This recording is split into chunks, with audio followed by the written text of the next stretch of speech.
আজকে আমাদের জনজাতি মোর্চার মিটিং হয়েছে বা আমাদের জিষ্ণুকর্তার নেতৃত্বে নির্বাচন নিয়ে হয়েছে।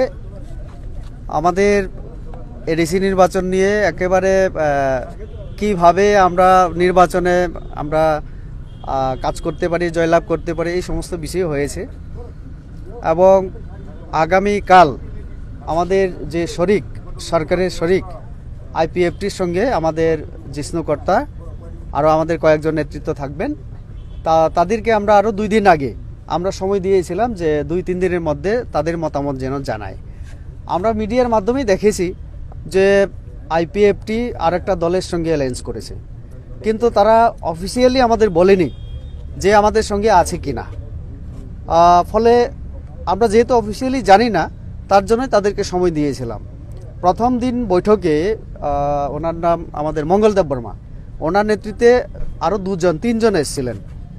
আমাদের দলের তরফ থেকে যে প্রশ্নগুলি করা হয়েছিল তার উত্তর তারা দিতে পারেননি। তারা সময় চেয়েছিলেন যে তাদের নেতৃত্ব আমাদের এনসি দেব বর্মা বা মেবার বাবু তাদের সঙ্গে আলোচনা করে আমাদের জানাবেন। তো আগামীকাল সেটা হবে সন্ধ্যা 7টায় ঠিক করা আছে আবার বৈঠকে বসা।